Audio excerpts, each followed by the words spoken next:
Everyone, and a very warm welcome to Enterprise Tuesday. My name is Bruno Cotter and I'm the Executive Director here at the Entrepreneurship Centre. I've been asked to remind you that this webinar is being recorded and will be available on YouTube for attendees. As we close this year's series, tonight is the first of 4 events around the role of entrepreneurship in tackling the hugely important topic of climate change. As many of you will be aware, the UK is due to host the 26th UN Climate Change Conference in Glasgow later this year. And meanwhile, Cambridge Zero is a significant and ongoing effort by the university to harness its research, innovation and policy expertise to contribute to solutions that address this pressing challenge for all of us. I'm delighted, therefore, to introduce our chair for this evening's discussion, Dr. Chris Coleridge, who I know is deeply passionate about this topic. Chris is a senior faculty in management practice here at the Judge Business School and has taught strategy, innovation, management and entrepreneurship widely over many years since starting out as an entrepreneur himself. He is a board advisor to several startups in the fintech, construction, healthcare and digital sectors, and most recently co-founded Carbon 13, a Cambridge-based talent-first accelerator investing in startups looking to tackle the global issue of CO2 emissions. Thank you, Chris, for joining us and helping to expertly navigate the evening ahead. Over to you, Chris. Thank you very much, Bruno. It's a privilege to kick off this series of Enterprise Tuesday sessions on entrepreneurship and its relation to climate change and the climate emergency that we all face. The title of this evening's session is, Do We Need Disruptive Innovation to Tackle Climate Change? And before introducing my 2 distinguished guests, I'll just unpack a little bit why we thought that was the way to kick off this investigation of entrepreneurship as a tool for humanity to really address the climate emergency. We know that there are certain types of entrepreneurship, types of innovation, classes of innovation that don't emanate easily from corporates. Corporates are gearing up to tackle the net zero challenge around the world, but we know that historically certain types of innovation, and they happen to be types of innovation that we really need to tackle the climate emergency, corporates struggle with. And I'll just list 4 of those.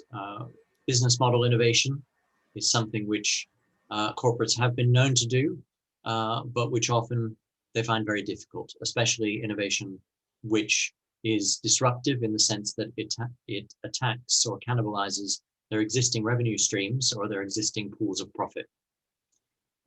Historically, whenever major business model innovations have come to light, they've emanated from entrepreneurs and what you might think of as new entrants and attackers,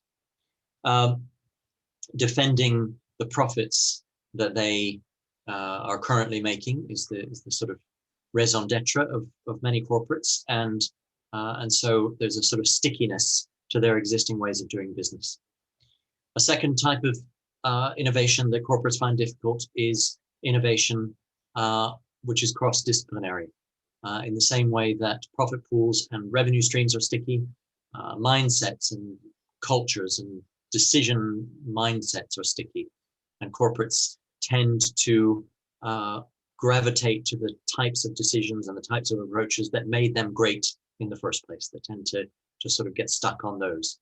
So cross-disciplinary innovation, where you need to bring in different types of thinking from different sectors, tends again to come from small shops, from entrepreneurs who work out how to hybridize thinking across sectors.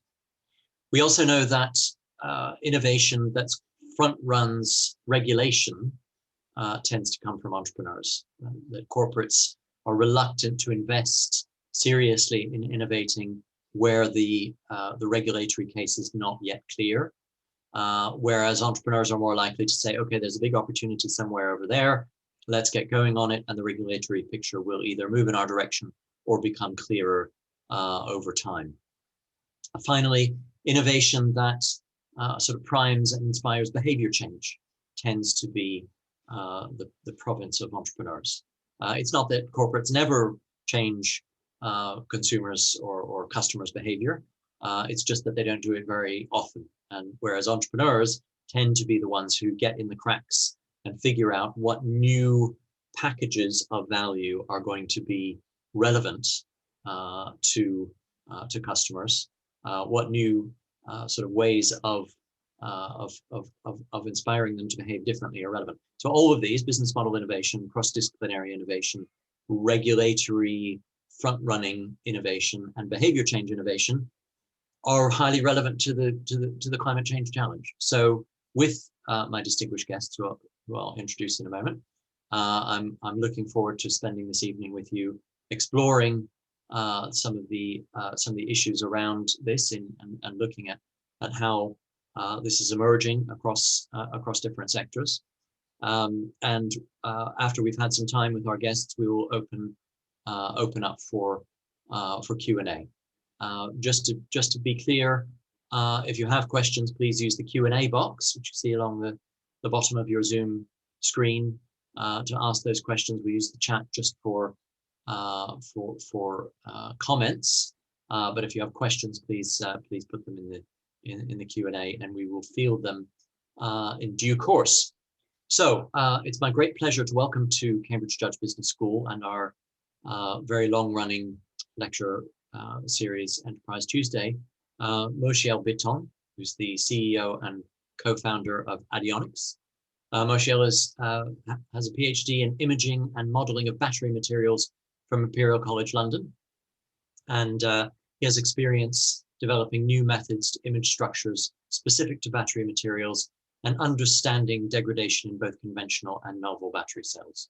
He has 21 peer-reviewed publications and has co-authored 3 patents. He's helped produce, assemble, and analyze many cell types and different battery technologies.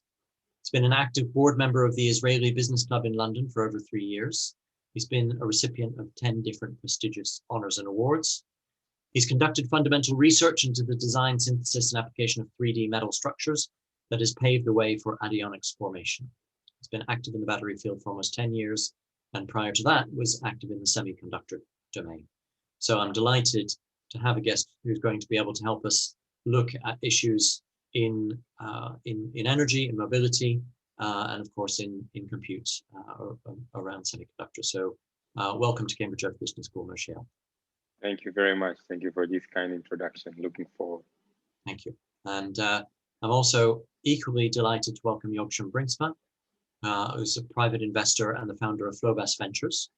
Over the past number of years, Jogchum has invested in a broad range of university spin-outs focused on innovative breakthrough technology. He is now seeking climate-oriented tech investments, such as technology contributing to the energy transition. He's invested, for example, in the Cambridge University spin-out Immaterial, which is helping the future hydrogen economy with purification, separation, and storage, and the ability to capture and store CO2 with MOFs. Jogchum supports these companies with capital and advises on their strategic challenges as a non-executive director or advisor. He has a portfolio of 20 investee companies in the UK, the USA, and the Netherlands, and these have collectively come together within FLOBAS Ventures. So welcome to Cambridge Judge Business School, Jogchum. Thank you for your kind words. Appreciate to be able to contribute to an interesting topic to discuss. Fantastic, thank you.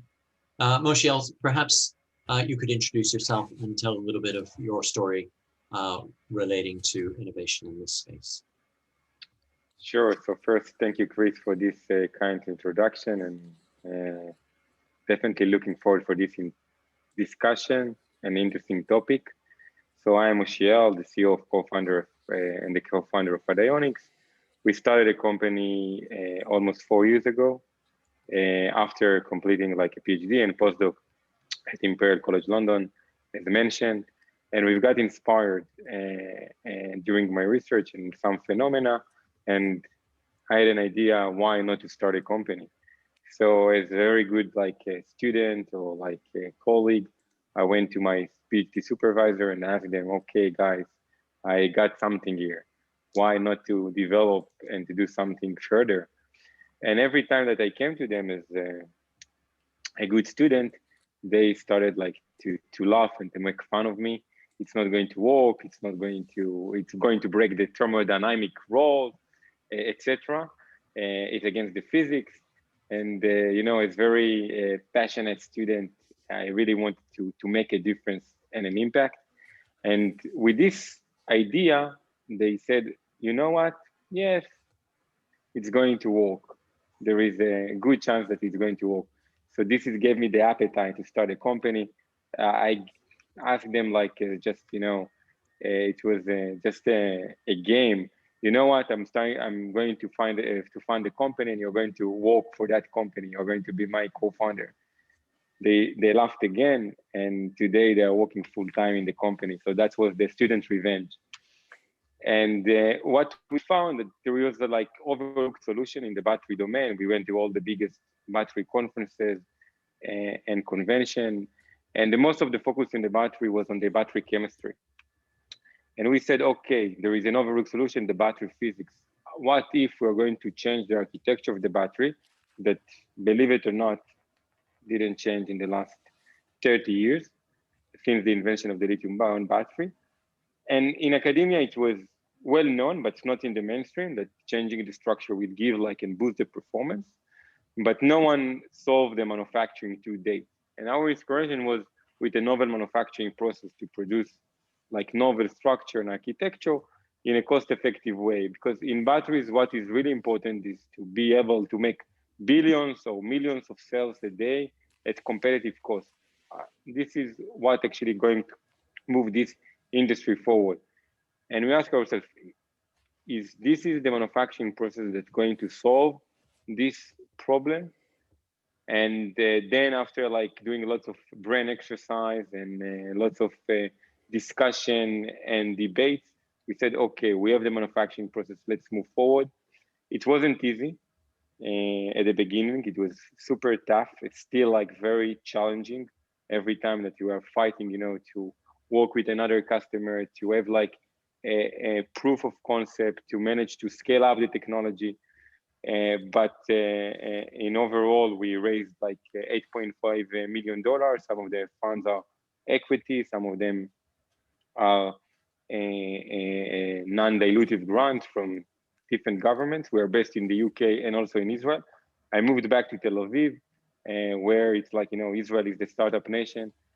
So I wanted to benefit from the ecosystem, both from London and Tel Aviv. So we have office and site and lab in London, central London, White City, and also in Tel Aviv, central of Israel.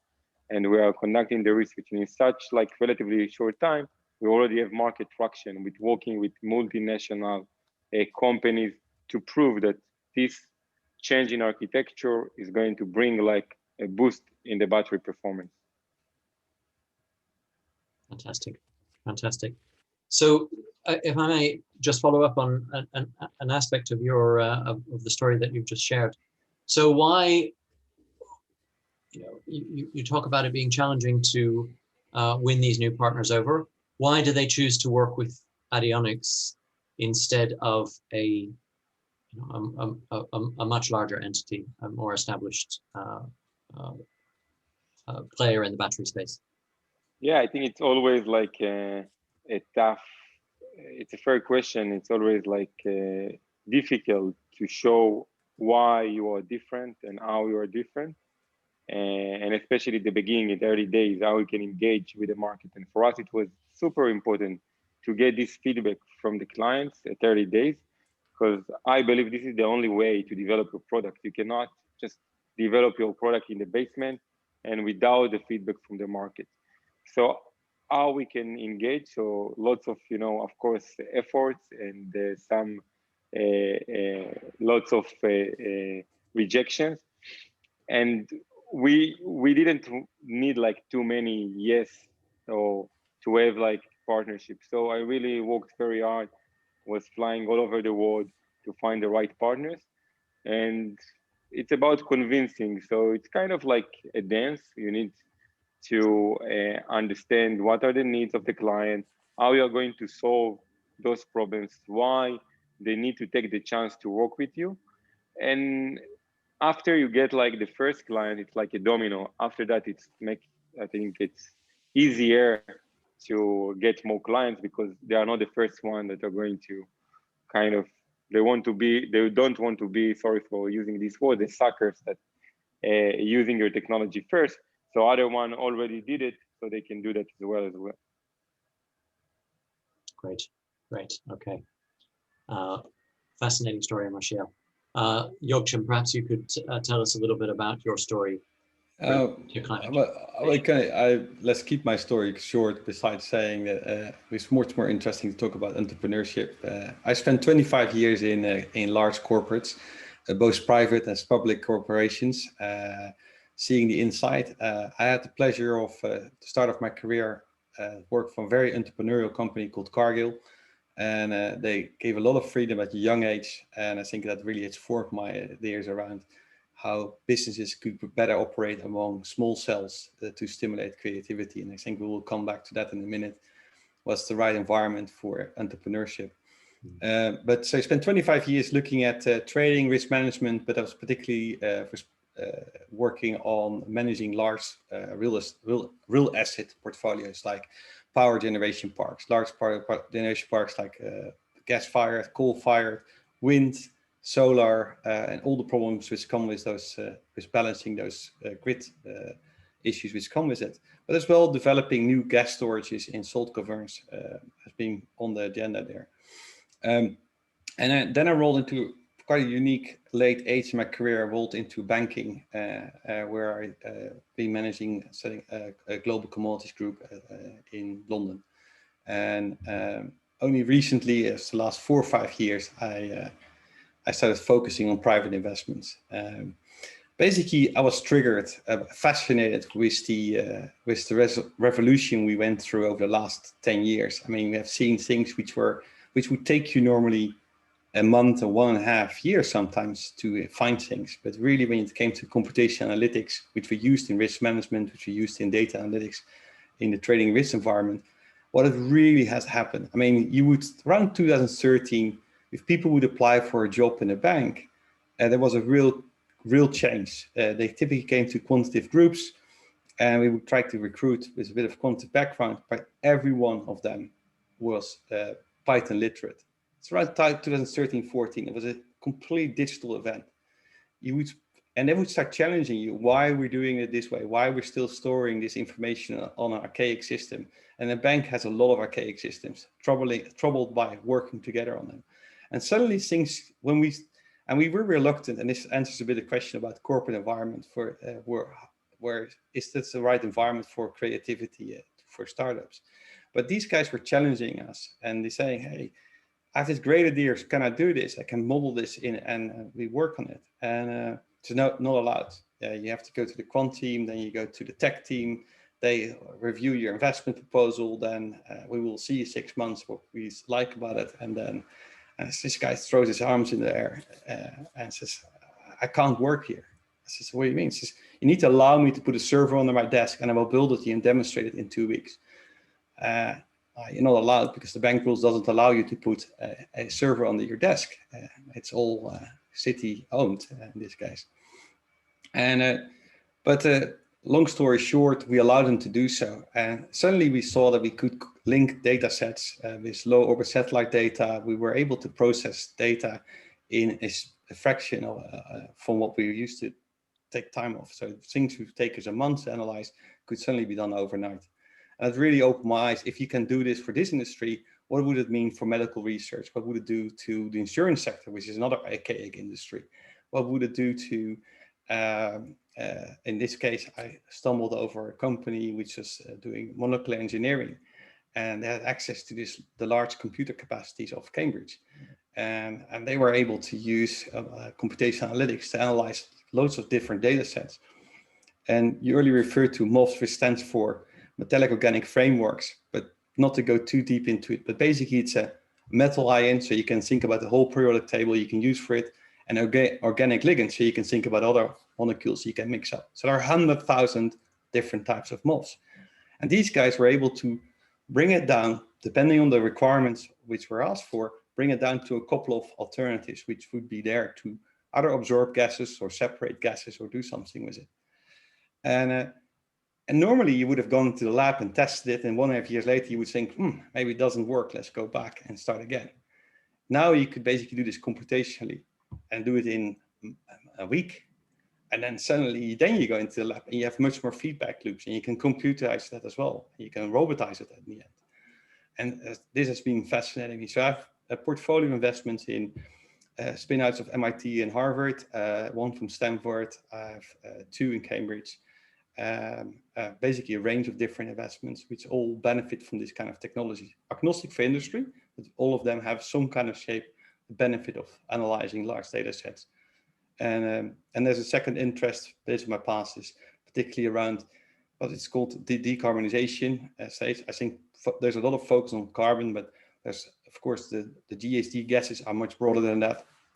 And that's actually beyond that. So there's my fascination. What can you do with it? And immaterials is a typical good example for that. Great. Very interesting. Thank you very much, Jogchum. So let's turn our attention directly to the net zero challenge. Right? So this is if you follow the Science Based Targets Initiative, which is sort of the an organization helping large corporates and other large organizations on the way to net zero, really diving deep to understand their emissions picture and to take as the first step to taking efforts to address it. The list is up to about 1,300 major organizations have signed up to science-based targets. It's growing at about 100 organizations per month. And really we're starting to see we're not quite at the level of unanimity, but we're starting to see a sort of taken for grantedness around a need for net zero innovation. But we know that even those corporates that are in the forefront of this kind of project are generating plans, doing audits, looking at their emissions picture, and they're coming up with a plan, but a plan that has a bunch of white space in it, a plan that has an uncertainty around, okay, well, this is the 75% relatively low-hanging, easy to identify fruit. We don't know what the rest is. We'd better go on a journey to figure it out, right? So this gives rise to the question, right? Where's that 25% going to come from? And I want to ask you what you see, in your investments, Jogchum, in your work, Moshiel, and the startups that you come into contact, other startups that you come into contact with. What's the difference between corporate innovation for net zero and startup innovation for net zero? May I start? Is that, well, because I alluded already to it. It's effectively the creativity and the impossibilities of dreams. I think Moshiel referred to that earlier, right? He said, "Oh, everybody says that's not possible." That was one of his earliest sentences he used, and I think this is sort of describes it. Imagine you in a corporate organization, you have a brilliant idea, but the first obstacle you have, I just described in my example there, was a young kid said we could do it differently. And there was all those rules and processes and procedures and technical committees and review committees and to discuss if it would fit. And before you know, the wheel is taken away from you. And basically, computer says no, is the best description of the corporate. And I think some corporate organizations are better organized. I think if we all love to take our espressos. I mean, there's a great business case, of course, we all have used probably in school, where an espresso was purposely set outside, away from Nestle, and has managed to grow in a creative environment. I think this is another simple, this is out of the, what was it, the 90s probably, or early 2000s. And I think it best flourishes in a startup ecosystem. And however, I think the challenges we're looking at today are way too large to think that, I mean, with all respect, a couple of guys in a WeWork office could able to address these problems. I think there's a clear role for governments to stimulate this bringing all these systems together, the ecosystem, both the corporate world as the startup community. And I personally believe, but I'm a bit colored here, I believe universities play a crucial role in that. And bringing particularly difficult science challenges where computer says no, or it's impossible, as Moshiel referred to, do flourish very well in bringing different knowledge centers together. Often answers in Cambridge are available, but it's quite pillared as well, quite siloed as well. It's the computer vision group working with the chemistry group. I mean, how often do they really meet? It's this bringing together, I think, with cross-fertilizes each other. And I've seen some good examples happening in Boston where MIT and Harvard work together, and they basically bring all the scientists together, combining that with Sloan Business School and effectively forcing people to come with creativity and have a free-flowing conversation. Back to what would do your question to the corporate innovation. Corporate organizations need an incentive, and that incentive can either come through either the stick or the carrot, and ultimately it's what happens on the bottom line. We need to be realistic. In 2008 and 2009, BP, Shell, all the pharmaceutical companies got rid of the till research, the till event research, the low probability things, but maybe with high outcomes, but low probability. And actually, what we've seen then, there is around 13, 14, they start giving money to the universities. Oh, can you help me research this? But effectively, it's buying a bit of guilt when it comes to the carbon challenge. It's not the way to go forward. Personally, I believe governments need to play a very important role. I think there's a good document to be found on the internet. You can find it on Breakthrough Energy Ventures. It describes the US federal policy playbook. And I think there's a couple of leads people can take from that. And basically what it says, governments need to actively bring these people together and stimulate particularly the next step. I think we look at the UK, yes, we have a good EIS system, but when it comes to scaling, completely fail. And that's not unique to the UK, it's been everywhere. Europe tries to address it, but fails in its execution, not surprising. But I think what we really, if you want to have corporate innovation, you need to bring it together with the startup community for the creativity. And you need the government to stimulate access. So for me, it means match funding, tax credits to corporates, call it corporate EIS. EIS in the early stages, taken over by corporates and combined with the venture capital and PE environment. But you need to really guide it through to the end. I think we often let the ball drop. How often of the money, and there's a bit of a Chris challenge here, how often of the money we see in Europe being spent? The real question is, what's, if they end over the money, do they ever follow up to check how much the footprint reduction has been? Did they ever check how much people are actually employed? Does it meet the target? There is no feedback learning loop there. And I think that is where I think the crucial infrastructure has to be placed. Okay, some interesting suggestions for improvements to the ecosystem. Thank you.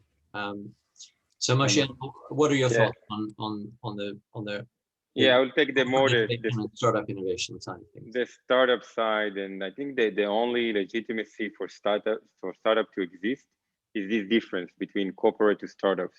We cannot compete with corporates with funds or with access to talent or ability to build something big. The only way that we can really compete is by the fact that we need to be agile, to move fast, without like the bureaucracy that involves, as mentioned, with lots of layers of bureaucracy to get some approvals. We need to move fast and to understand that to fail, it's fine, but we need to fix it fast.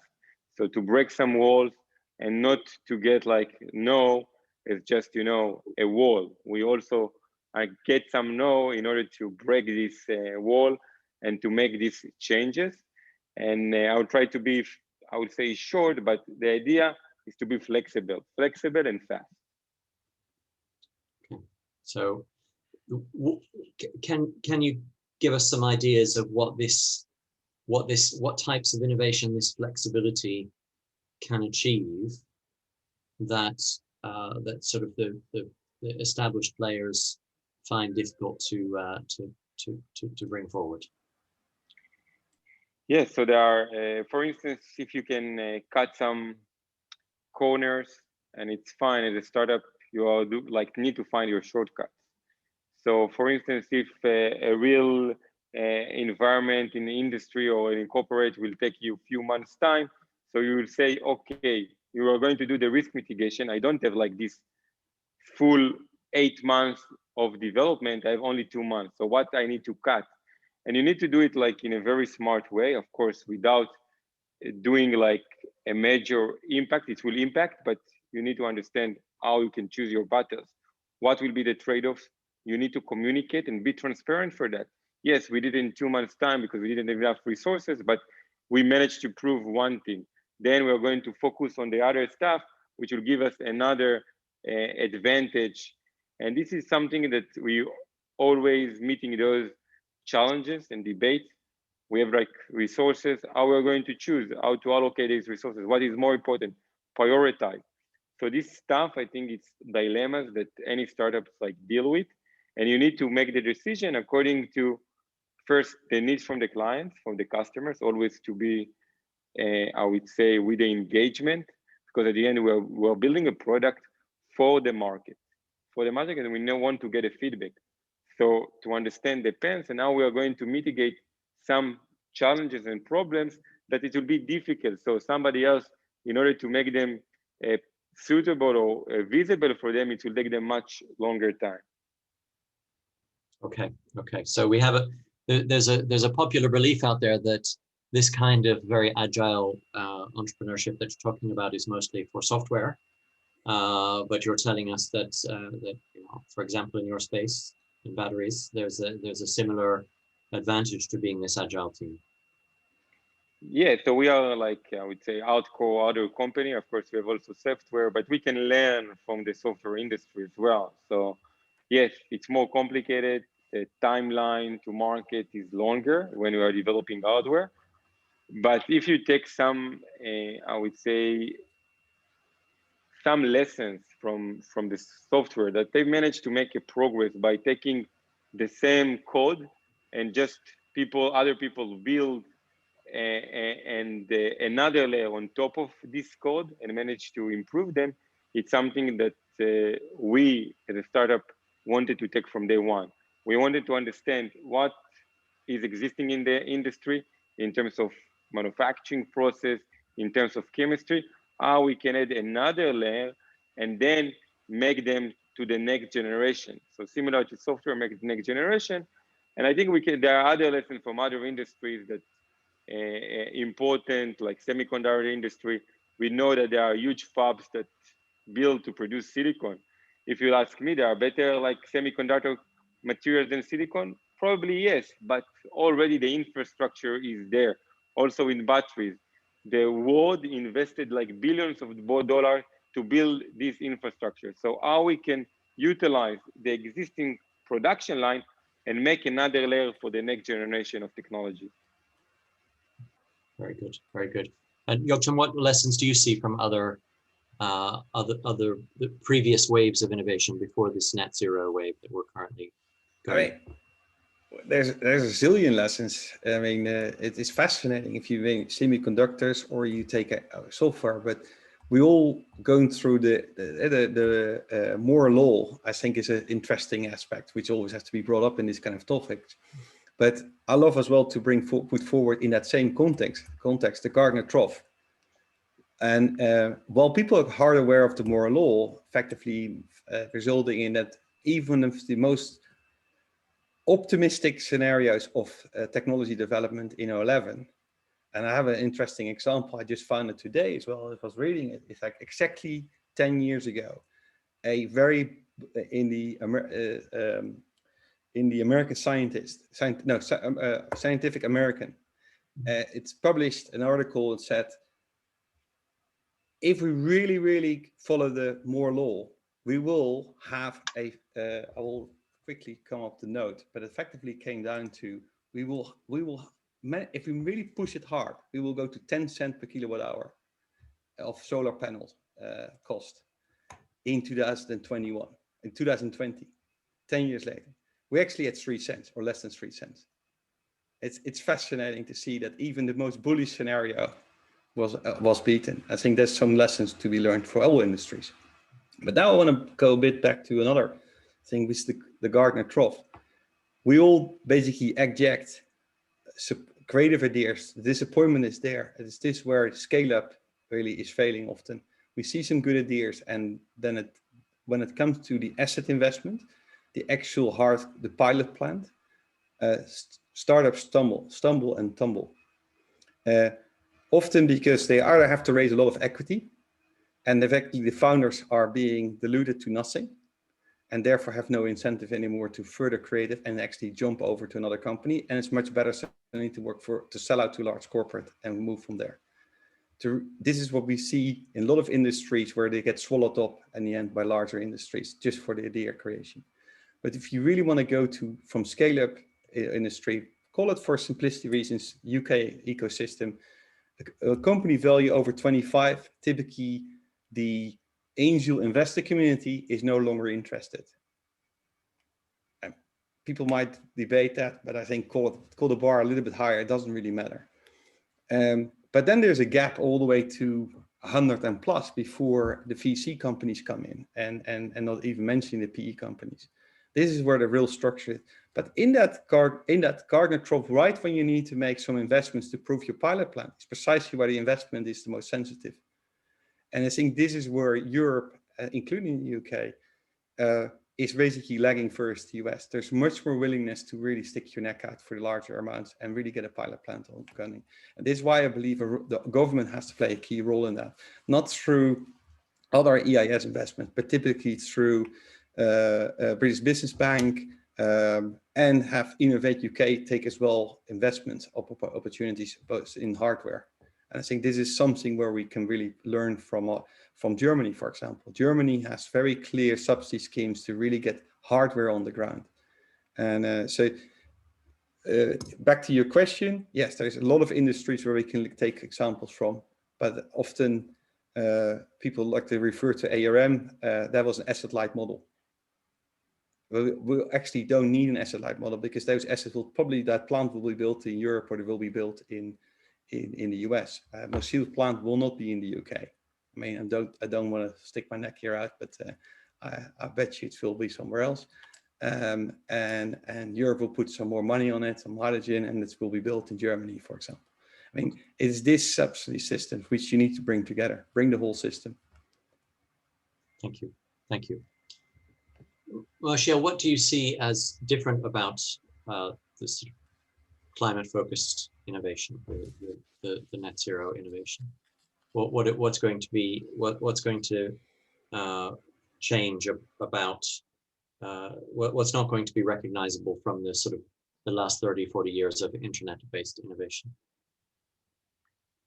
So I think in the future we will. I'm very optimistic. So I think the future will be bright, and thanks to all the innovation that many people around the world working very hard day and night and days in order to achieve that, we will see a huge reduction in carbon emissions, and this is mainly thanks to transportation, especially in cities, which affects, of course, our daily life and health, etc.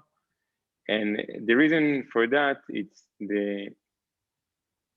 we've managed to reduce the price of batteries, fuel cells dramatically, and this is going to be the reduction will be much more aggressive in the next few decades. And thanks to that, we'll be able to actually electrify our transportation, and also with energy storage ability, we can really use and rely on renewable energy. And that's the transition, when it will become not only green, because here we are not in a greenwash. We need to make it more attractive to the clients. And once we'll be more attractive, and this is only going to be driven by price and cost. When you're going to buy an electric vehicle that will be much cheaper and give you like better performance, So of course you're going to buy it over your internal combustion engine. It's not going to be a question. And we need to move into this inflection point, and we are going there. It's like we are in the direction to there very soon, even sooner than we think. And we'll see more of electric vehicles on the roads in the UK and all over the world very soon. And car makers, governments already announced about the transition. So there is no if it's going to happen. It's already happening in big time. So I think this would be the major part of this revolution, and ability to support energy storage. Okay, great. So I think I'm hearing you talk about the way that different systems are reinforcing these waves of these waves of innovation. Do you have any predictions for how, you talked about how mobility changes in mobility affect our everyday lives? Any predictions that are going to be surprising to our audience here around what trends or patterns you see emerging in mobility or other aspects of city life? I think, as I mentioned, like the adoption will be faster than we think. We see that already now. How we'll see like 50% of the vehicles will be electric. There is a debate when it will be exactly to happen. But with the advance of batteries, and the automotive industry choose like to move to batteries and not to other way to electrify them, we see lots of emerging technologies. Billions of dollars have been spent to create those next generation, because we really need this next generation. We're talking about silicon anode of lithium-ion battery, of solid-state batteries, all those buzzwords that around batteries. And we know like companies that trade like, and there's a devaluation of billions of dollars even before commercializing any product. And this is mainly thanks to Tesla, and they managed to make this shift. So batteries are sexy again thanks to Tesla. And I owe a lot of stuff in my career to Tesla, of course. And when I started like to work in the batteries, it wasn't so attractive as it is today. And back then, what we saw that, yes, we need to develop new technologies. Lots of funds are pouring into this generation, but how we are going to see that, how fast, it's a big question. We don't really see that in the market. It will take some time. We need to commercialize, to scale up the technology. But what I believe that in 2030, we'll see a mass adoption of electric vehicles. So we'll already be able to build low budget passenger cars, so the public will be able to move for these vehicles. And would you, and so is it your prediction that this mass adoption will happen and we'll all continue to drive around in private cars? Not entirely. In big cities, I used to live in London, I didn't want to own a car. Like public transportation, of course, in some cities it's preferable way. I prefer to walk, or if it's possible, or to cycle. I think it's the best way inside cities. But of course, we need to look on more holistic approach. Transportation is not only like electric vehicles, it's like buses, trucks, trains, even aviation and planes. And at the end, and the vision is that those big transport vehicles will be based on batteries or other sources, which were not going to produce emissions of carbon dioxide or other toxic gases. And that's, I think, one step. Another thing is to understand really how this circular economy is going to happen, how we're going to build batteries to use more environmentally friendly materials.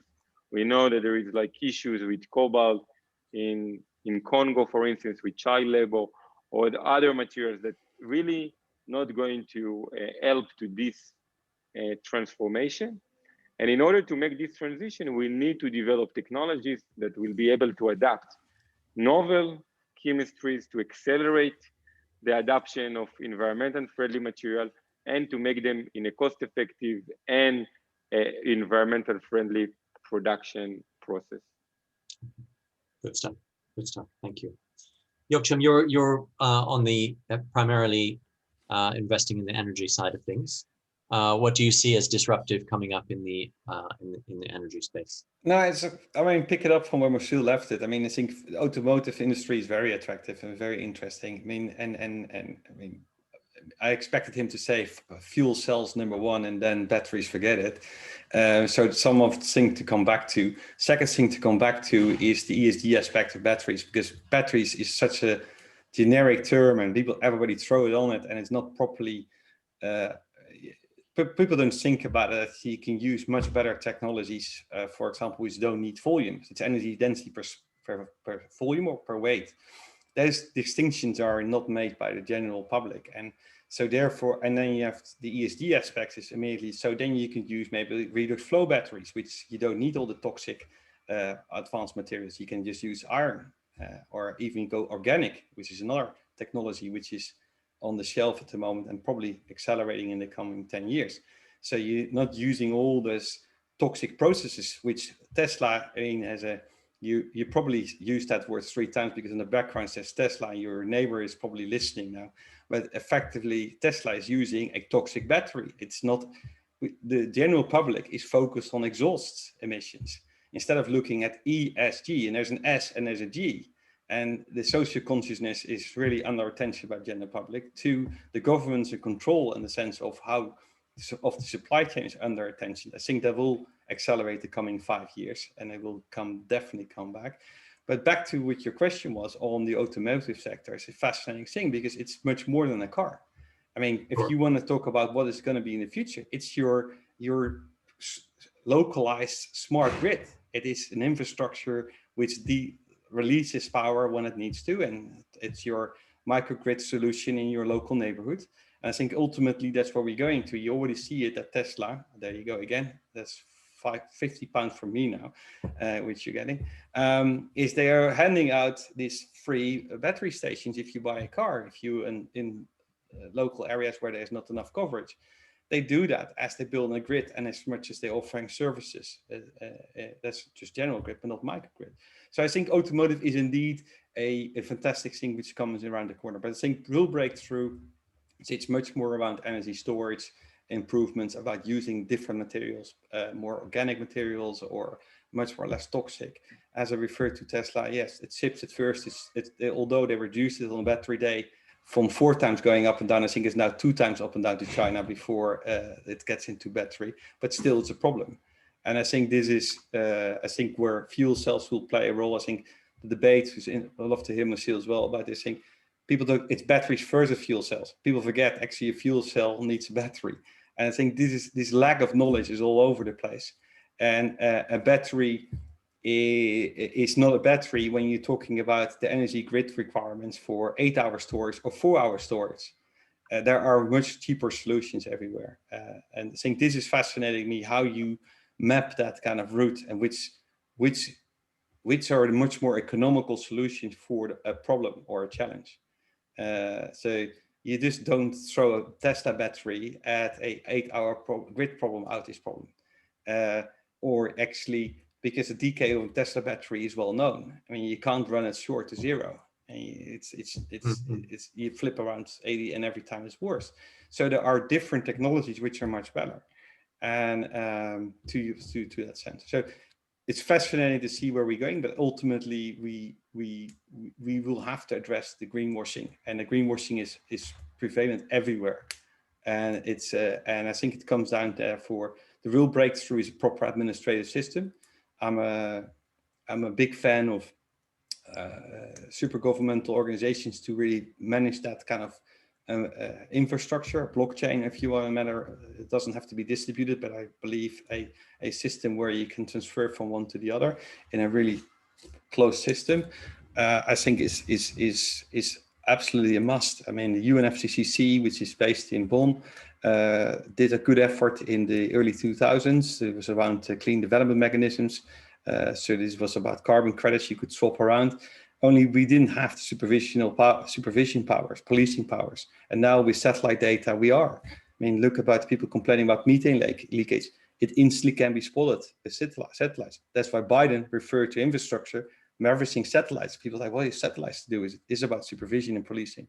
And I think in ships, supervision, all that things is a crucial part of it. So I believe, I mean, it looks like I'm a complete governmental push here today, but I do believe it's, yeah, if you start flowing those billions and trillions, let's be smart about it and bringing the right people together to make it move. So I suppose the commentary that I follow suggests that that in some ways this climate change wave of innovation is like mobilizing for a war, right? That the public is turning to the government to say do something about climate change. And unlike a lot of sustainability priorities, it's both wealthy people and poor people turning to the government to ask them to do something about climate change. And so the government is turning to the private sector and saying, okay, private sector, do something, right? Get on with it and make this change happen. I would, sorry for the because I think it's what is interesting there. That's two stakeholders, and I think universities could play a very key role in there, and the startup community around universities. I think people forget that key stakeholder. It harnesses the creativity, it harnesses knowledge, and I think the ability to really be selective there, I think, is a crucial part. And you can throw all those billions, but if you expect people to solve it. I mean, I have an example in Cambridge. There is no lab capacity for startups. Oh, it's not solved by giving money to British Business Bank or give money to Innovate UK. It is this what needs to be. If you offer free lab space, for example, if I give you 50 lab benches to Chris, and Chris is going to be able to select which startups would be best to contribute to the following goals, and I ask Chris as well to monitor the outcome of it, what it would be, then I have an infrastructure which is supervised. It is very clear. It comes really clear where it has to, the money arrives where it has to arrive, and then you will ask match funding from a next phase from the government, from corporates. Now we happen to have, and it's a bit my own background, of course, finance, but we give the money to a bunch of venture capitalists and PE companies, and then try to get match funding going. I'm not sure if that's the right solution. There are a lot of parasites in London who just live off the ecosystem, and the money never really arrives to the really interested investee companies who needs to have it. And I think it's for me, I sound very cynical, and I'd like to be the optimist with to Moshiel as well. And I believe technology I can be optimistic about, but I'm worried about sometimes how people basically brush off the greenwashing. They're buying off their guilt by saying, look, I planted a bunch of trees and now I'm green. It's not the answer, because those trees if they don't get policed, then they get cut. Anyway, so that's Thank you, Jogchum. Moshiel, I think you're in a position to comment on this idea that universities are potential additional sort of point of leverage here. Do you see some untapped potential there, or is the market already pulling, as they did you, into appropriate innovation projects? So I think universities are a great incubator of ideas. For sure, you need the knowledge, you need the background, you need the freedom to research in order to find this type of solution. I wasn't able to start with the company without my team, without the knowledge that we gain, thanks to also, of course, all the years in the academia. So it's a good incubator, but if you really want to build a business, I think there is no half pregnancy. You need to choose where you're going to do it and how you're going to do it. You cannot just, it's very rare that you can be successful doing several things simultaneously. You need to focus. And in order to focus, you need to have like not 100% of your time, like 200% of your time dedicate to your vision and to your goal. And it's very binary. If you're doing something that is not related to your like vision and day job in your startup, and it's going to drag you to other stuff, the risk is high and the chances are low. So I will not recommend to anyone in academia to do it at the same time that is like a student or conducting research, or it should be separated. But of course, universities are a great place to incubate the ideas, to give the support, the kick for generating those like startups. But it's what do you think, Chris? You have carbon 13, isn't it? So you well, I do have the best 13. insight. There you go. Yeah, I mean, I think of carbon 13 as if you're familiar with the UK education system, you might get the metaphor as the grammar school model, because we draw on about 30% of our talent in carbon 13 coming from within basically Oxbridge, the Oxbridge ecosystem, and a few other key sources of talent around the university system. But we're bringing talented people, with the right technical backgrounds and with the right commercial backgrounds to sort of get the scientists and get the engineers who might otherwise take many years to sort of find the right path to get on a commercial path more quickly, right? Given what we're doing in the climate, given the urgency of the climate emergency, right? Given that we have to go beyond what's already started with the renewables rollout and with electric vehicles and so on. We need these new trajectories of innovation to get started immediately.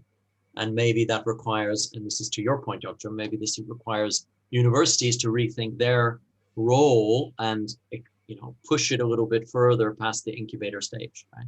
Because Moshiel's point is exactly right, that the incentive structure within academia doesn't lead to commercialize this project. Maybe in the sort of worldwide emergency that we're facing, there has to be some kind of new hybrid structures, and I guess carbon 13 is sort of supposed to be that, to try to extract the promising ideas more with less waste, with more certainty, yeah, I think bring also the system together more efficiently.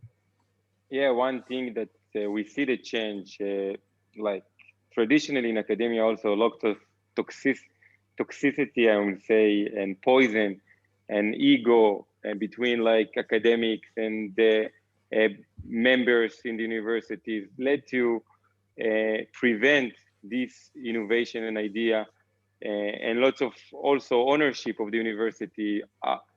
And the models, and I think the UK is doing really great in the past recent years, is to learn what the US universities did and to give the freedom to academics, to researchers, to students to come with their ideas and to develop them, and to give them also the opportunity to work on their, because you can be a researcher and a brilliant entrepreneur at the same time, and then you can choose later on. But if the university is very difficult with you and not give you the ability to come with your ideas, so it's kind of like a killer for your ideas. So this level is starting to change. I think Israel is in the middle, more advanced than the UK in terms of that, but the US is really a good role model.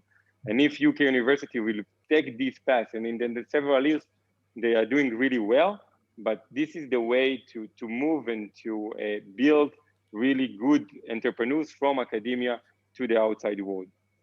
I mean, I actually really, from having an ability to compare, I really like the Cambridge environment actually. It's quite liberating versus some other universities here in the UK. And I mean, it's probably the life science environment around it as well, which really contributes, although I'm worried that the life science entrepreneurship is one-way street.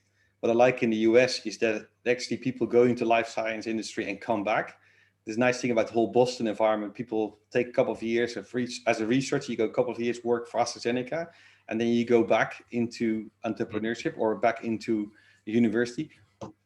Yeah. Once you leave Cambridge, it's a bit, if you leave the university, then you left. You're not going to come back. And it's like, all right, why is that? Well, I mean, and this is to Moshiel's point. I think, and what you're saying about governments and what Moshiel's saying about the sort of the clear boundary between academic life and innovation life.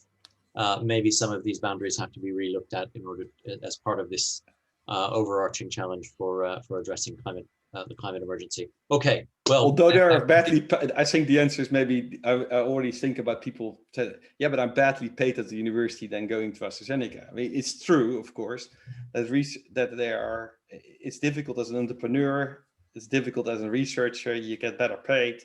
I think there is a role here as well, creating an ecosystem where university and corporate are playing a role into making sure that founders as well keep maintain enough equity and not try to raise money and then actually already have a poor salary and then losing equity makes no sense. So this is sort of the infrastructure you want to have collaborations around. Fascinating. Thank you so much. Okay, well, that brings us to the close of it just being the three of us, and I really welcome some questions at this point from our audience, and the Q&A box is there for questions. Please fire away.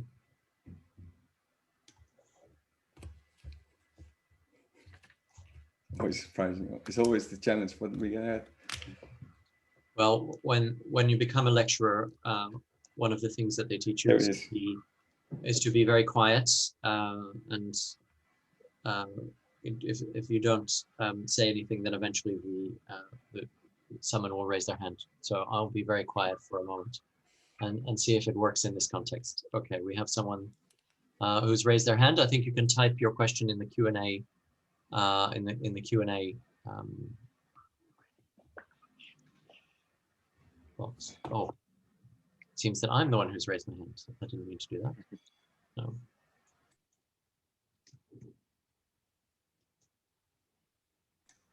I did see a rant from Adam Durant. So yeah. Thank you, Adam. So Adam's got a very on-point question. There's a fundamental idea in sustainability, which is about consuming less. We touched on it with circularity, reducing exploitation to a minimum. How can that fit in with the world of investment? Investment usually means growth, right? And entrepreneurship, exploiting opportunities. So how do we, any thoughts, colleagues, on how we reconcile these two together? I immediately say carbon negative. That's the first word that comes up if I see this question. I mean, there's several projects out there, both large corporates actually, who are trying to, for example, carbon negative cement, for example, as an example. But finding solutions, what you do with the carbon, instead of try to get it subsidized and put it under the ground for 150 pounds a ton, doesn't sound like the right idea. Right? Can you do something else with it? Is an interesting challenge. And if you find that, then I can call it carbon negative. I think that's where sustainability and investments come together. I think. Okay. Yeah, I think the way to look on that is from like the economic value. So let's not talk about like environment. Let's not talk about performance improvement. Let's see how it's going to contribute to economic value. And if it makes sense to investors and they're going to get returns and it's going to be profitable for them. So that's actually what is going to move the needle at the end. If you want to get like a private investment or equity investment, not like a government fund. With government, it's a bit different, but it can actually give you the bridge before you make this thesis that you can actually make the economic value. So finance is the key to look from like cost perspective. It's the way to move forward with investment. Thank you, Moshiel. So I think those are both really valuable perspectives. There's something here about the way that economies are going to have to dematerialize, right? That we've got some basic ideas of owning stuff, shipping stuff around, spending our time acquiring stuff that are going to become old-fashioned, right? And new sources of economic value that are around experiences and dematerialized ways of having a great life are going to have to come to the fore. There's one school of thought that suggests that the climate emergency will become so severe that the dream of environmentalists since the 1960s that consumption patterns will change across wealthy countries to match. Personally, I'm quite dubious. Right? I think it's about bringing value to customers in a way where the trade-offs that they experience from less materiality, less less consumption in that sense, become very palatable because they're bundled together with other sources of economic value. So Adam, it's a very it's a question that's really at the heart of this. So thank you for asking this. So Neil is asking something that I think is going to be close to Jogchum's heart. To what extent do you think entrepreneurship would benefit from subsidy reform and a better situation around economic rents? So here in Cambridge, exactly this desirability that you talked about, Jogchum, means that rents are high, right? So pilot facilities get a bit expensive, despite the presence of the amazing talent pool. Any instant thoughts on that? Well, Jogchum, because I know you're on a government push tonight. But from either of you. People wouldn't recognize me if I say this, but it's much more that I believe something is fundamentally wrong. We have opportunity to address it. But here, I think I have only one simple answer. This is, if you have to look at the wider university ecosystem. I mean, all the land around Cambridge actually is university owned. People don't realize that. I mean, I have a farmer friend who actually sold out all his farmland just now to one of the colleges. Yeah. And guess what? On that farmland, there were multiple buildings where there are small startups building plants. And in one of those companies I'm invested in, it's called Taste Flavorings, if you want to look it up. That land, including the buildings, got bought by the university. So actually involving the university in the wider context, in the wider ecosystem, I think is crucial. And I think they flushed with money, and wouldn't be a brilliant idea to bring as a university, or Chris, maybe something for you, to bring all those treasurers of those large colleges and wealthy colleges together in return for a small equity stake or upside in the form of warrants to offer their land and make space available. I think that's the intriguing thing. I think we're coming to the university as a central roundabout of success. So there's something in there about changing the incentive structures for these hundreds-year-old organizations, which is an interesting challenge. Now I want to pick up Jonas' comment, which is actually in the chat rather than in the Q&A, which is about this theme of disruptive entrepreneurship, and I think it's a very healthy discipline that Jonas is applying to us, which is to say, okay, the topic for the evening is disruptive innovation, and we spent quite some time talking about some of the existing trajectories that are going on around, particularly around mobility and electric vehicles. And so Jonas says, if we think about disruption as displacing incumbents, right? So is Tesla an incumbent? I guess Tesla by now is an incumbent. If we think about disruption as displacing incumbents and legacy industries, is that kind of new industry arising going to be achievable? Any thoughts from my esteemed colleagues here?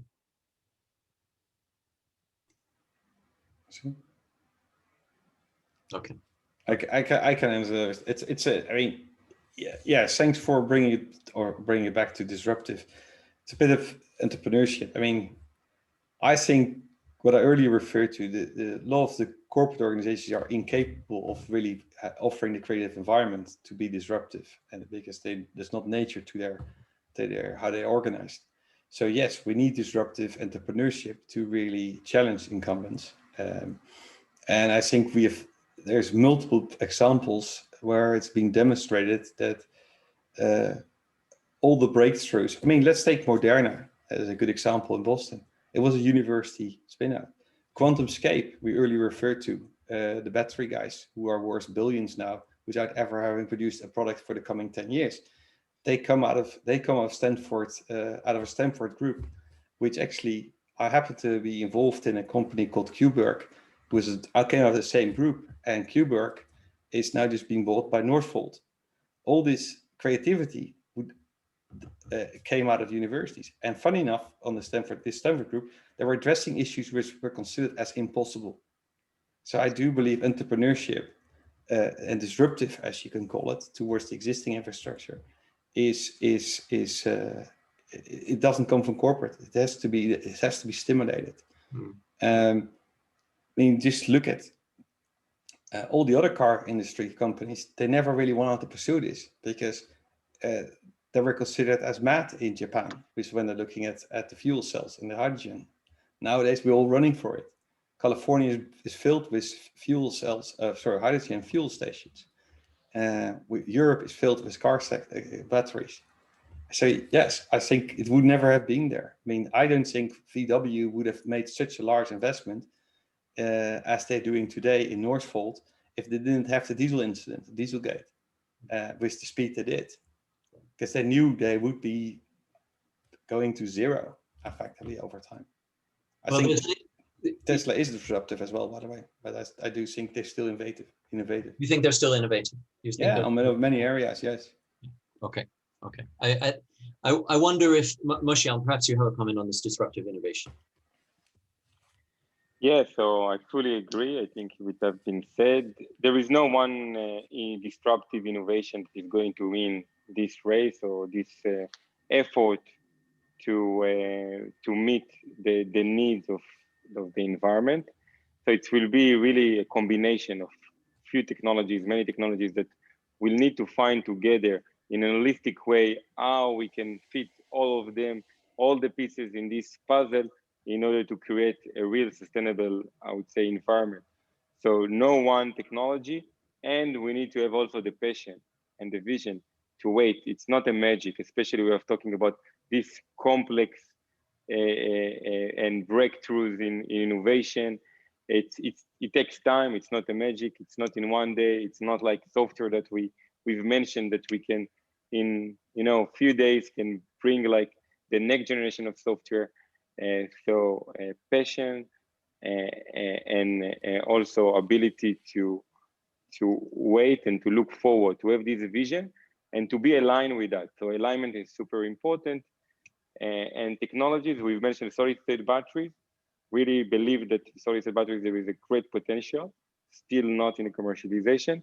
We need also to utilize what is been already built and to try to create the next generations of this type of structure. So I really believe that lithium-ion battery is not going to disappear soon. We are going to see lithium-ion batteries from a few reasons. First, there is a room of improvement, so you can improve them, and the infrastructure, like billions of dollars been spent in order to build this infrastructure for the lithium-ion batteries, similar to any other infrastructure limitations that we have, like in our daily life.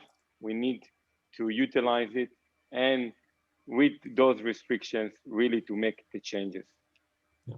Yeah, very good, very good. Okay, I mean, I'm going to add to your comments, chaps, in responding to what Jonas had to say. I think that the dynamic at the heart of disruptive innovation is that when inferior technologies get into the market, they improve.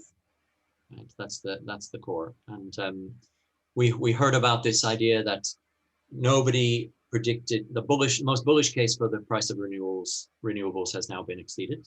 Right? And this speaks to the heart of why don't these innovations come from corporates? Because corporates don't go for the most bullish case, they go for a more conservative case, and then very often technologies, as they develop through disruptive entrants, end up exceeding the initial, even the optimistic initial predictions for their performance. So when we talk about disruptive innovation in this world, we're talking about technologies that are perhaps founded on what appear to be flimsy ideas at first, managing to get into the market and damaging the profit pools and the revenue streams of the incumbents. The funny thing, I see Max Slim having a question here about what comes first, and it's quite thinking what comes into mind is Elon Musk, who basically puts a bold bet about, I will solve your Australian problem and I'm going to install 50 megawatts of a battery capacity. And everybody says it's impossible because in the window of 6 months, I think he promised it. where every other corporate had said this is only a project which can take 3 to 4 years, as they offered it to the government. I think you do need this kind of ballsy statements to really get changed as a catalyst state. And I think what is to Max Slim's question, this is often done first by an individual or a corporate. It's medical research, which people have been sponsoring, for example. But the European government has done a pretty ballsy state. 481 billion is being allocated to the Resilience and Recovery Fund. And it has a criteria there. It's 40. You can only ask for the money if you can demonstrate you have great employment and you reduce, the money goes to the reduction of 40% of the replaceable carbon footprint. So this is this 481 billion allocated there. This, on top of that, they allocating 780 billion in 7 years to the hydrogen economy. This is insane amount of money being allocated. And so you need these kind of ballsy statements and carrots to really make it happen. And I think that is what's happening today. That's why I am enthusiastic that things will actually go 2x, 3x faster than people think. Thank you. Thank you. All right, let's take a few more questions. We've got anonymous attendee. Are you allowed to ask questions if you're anonymous? I guess that's the modern world. What sorts of opportunities for non-Oxbridge graduates are there within the Cambridge ecosystem?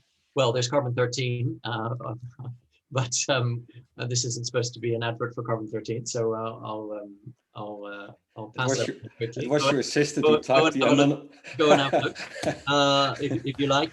And of course, one of the things that's made the Cambridge innovation ecosystem great is that what started as a sort of a small ring of businesses around the university is now a very large ring of businesses around the university, and universities are pretty corporates are fairly they're fairly opportunistic, right? They're looking for talent, they're looking for contributions. I don't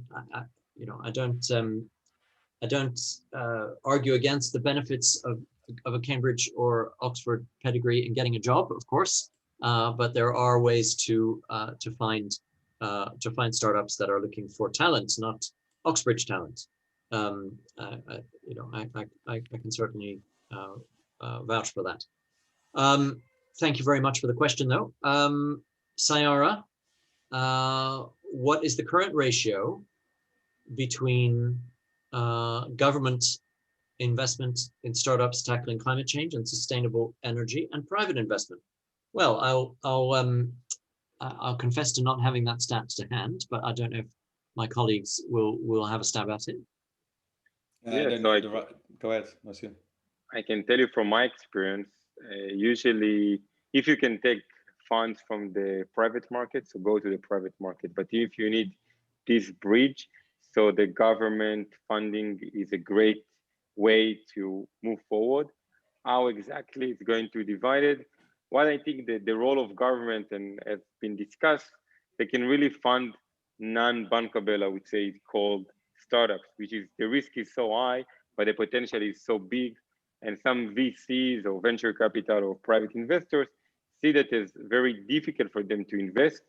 So if you can leverage and try to meet both, but I think for a startup, as a founder of a startup, if you really want to make a change and to move fast, you cannot rely on filing like grants and waiting to get like the funds from the government with the bureaucracy that involve private money. Maybe it's more costly, but at the end, sometimes someone told me what is cost more, actually it's going to be more beneficial. And yes, it's costly, but you'll be able to make more impact. So, and to move fast. And we are in a competition with corporate or other startups all the time. And we don't have the privilege to just sit down and to wait or write grants and to survive like that. We are not in a surviving mode, we are in a winning mode, and we need to win. And in order to win, we need like funds and resources to move fast and to break all these walls. So yes, private money is priority, but if there is no any choice or other way, So go to the government money. Okay. So I think, thank you, Sarah. I think our last question for the evening is a very challenging one. So Jonah has already taken us as a panel to task for not concentrating on the disruptive aspects of innovation enough.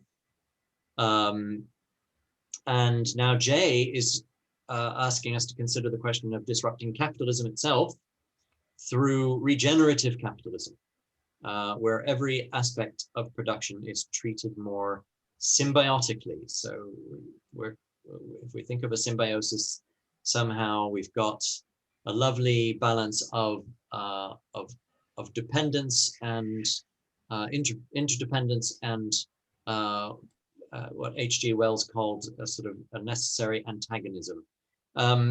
Any thoughts on the changes that the climate emergency might bring to capitalism itself, colleagues? Yeah, difficult to answer. Moshiel, opinion? It's a challenging one. Yeah, I think as a startup, you don't want to be involved with politics. I think this is a thing that I learned. You need to be the UN in terms of that, to try to find a way to work with everyone. Doesn't matter the administrative, if it's like Democrats or Republicans or Biden or Trump, you need to work with everyone. Of course, you know, as a climate, we were happy with the new administrative in the US, which is of course proactive in all this domain. So totally this is important. But at the end, I think the question is, yes, we're bringing back to the more fundamental questions. And in capitalism, in some way, there is a good sense to bring like more capital, to make like returns, to be profitable, to make the world like in terms of economic value, to generate more funds. And in that term, we don't really, I think, need to break it or to regenerate like this model, but to find a way to be in a global, I would say, format, because at the end it's an effort for all over the world. We are not talking about one country. If the UK is going to, I would say, be excellent to get like the best scores in fighting like climate change, and next to the UK, there is another country that is going to pollute.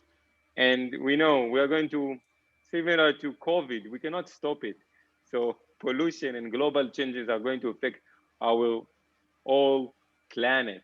And that's the reason that, yes, we don't need to take care individually to look on the society, on the all, I would say, part of the world, and especially for these poor countries, which is not mentioned before. We need to give them the ability to fight it by themselves, not to, I would say, tell them what to do, but to give them the tools in order to fight it by themselves. Chris, I would Go ahead, I'd like to answer to one of the other previous ones before the time is over. The key question for today was actually, do you need disruptive entrepreneurship to tackle climate change? And I want to the extent that people might have perceived that we digressed on some other topics, I want to answer that question full-heartedly, saying absolutely you do need disruptive entrepreneurship to tackle climate change, but a lot more, which is involving all the stakeholders. And otherwise you won't. It can't just be done by the entrepreneur. It can't be just done by government.